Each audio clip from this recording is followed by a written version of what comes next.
Hey everyone, welcome back. Today I am going to walk you through the real difference between Docker Compose and Docker Swarm. And you know why this matters? Because most engineers get this wrong.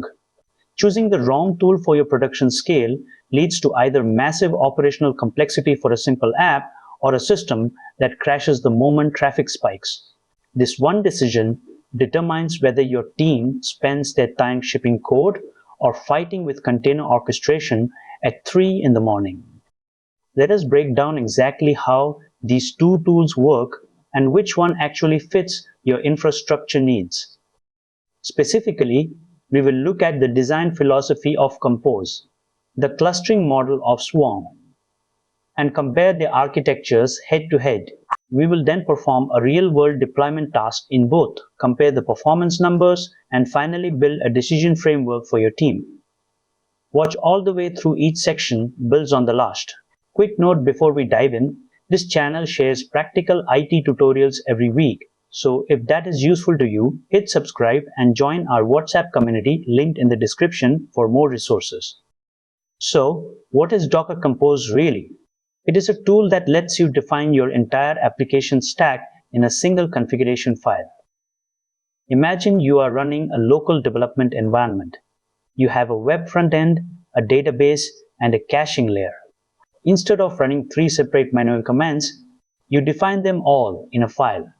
And Compose handles the dependency order, networking, and startup for you. It is perfect for single node environments and local development workflows, where you control the entire life cycle of the application on one physical or virtual server. Now, what is Docker Swarm? It takes that same Docker experience and expands it across a cluster.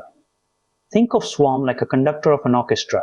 You have multiple musicians, or in this case, Docker nodes, and Swarm ensures that your containers are spread out, healthy, and communicating correctly across that entire fleet. It is built directly into the Docker engine, meaning you do not need complex third-party software to manage your containers at scale. It handles load balancing, rolling updates, and node failure recovery automatically. When we look at them side by side, the difference is clear.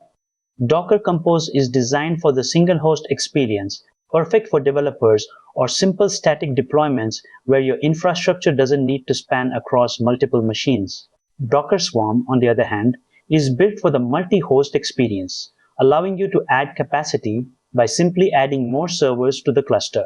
This is where the operational complexity shifts from managing a single file to managing the health of the entire swarm. Here is how you define a stack with Docker Compose. Notice the simplicity. We define our web app on port 8080 and our database service. We also define a volume to ensure our database data persists even if the container stops. This file lives on one server and everything happens right there. It is extremely predictable and easy to debug because you know exactly which host is running which container. To start this, you simply run the up command with the detached flag. This tells Docker to read that YAML file, pull the images if they are missing, and start the services in the background. It is safe to run multiple times, as Docker will only recreate containers if the configuration has actually changed. You should see this output in your terminal. It confirms that the network, the volume, and the individual containers were created successfully.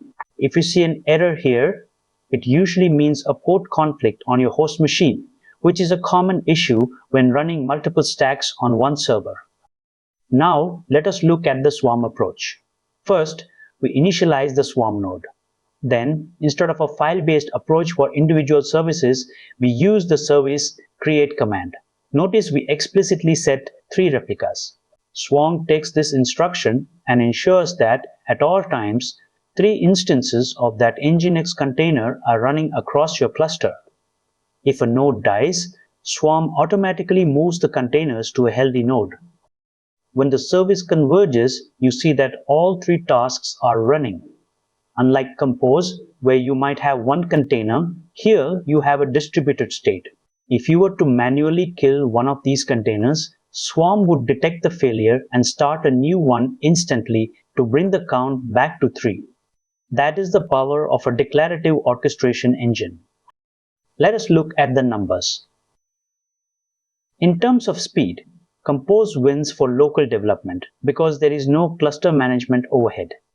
Swarm does have a slight performance hit due to the consensus protocol used for cluster state.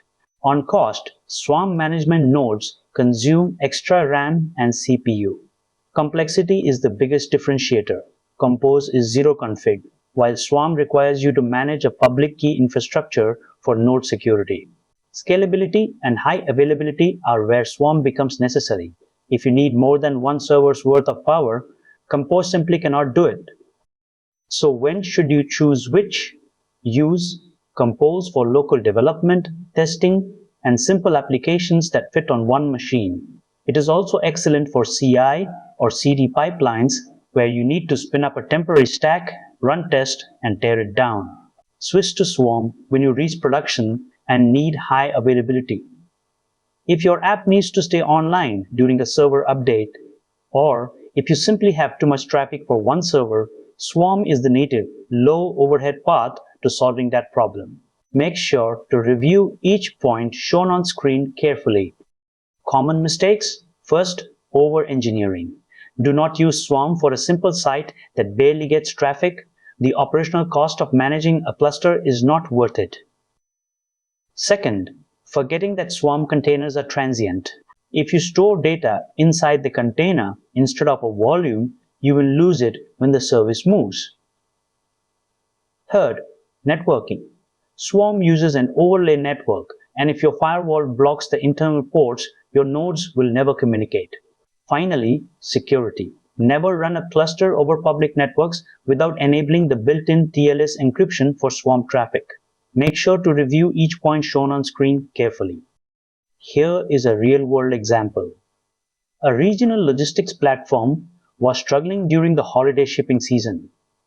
They were running on a single, massive server using Docker Compose. When traffic spiked, the server would hit its CPU limit and crash.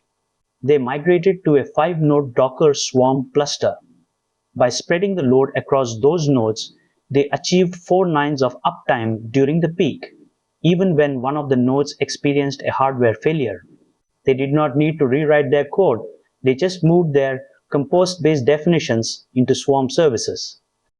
To recap, Docker Compose is your best friend for local workflows and simple deployments where one node is enough. Docker Swarm is the natural evolution when you need to move beyond single node constraints to achieve high availability and cluster-wide resource management. Both share the same Docker engine DNA, making the transition between them remarkably smooth. Always prioritize persistent storage regardless of the orchestrator.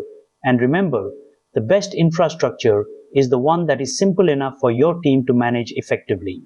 If you found this video helpful and you think it can help others in the community too, please do like and hype the video. It helps more people find this content.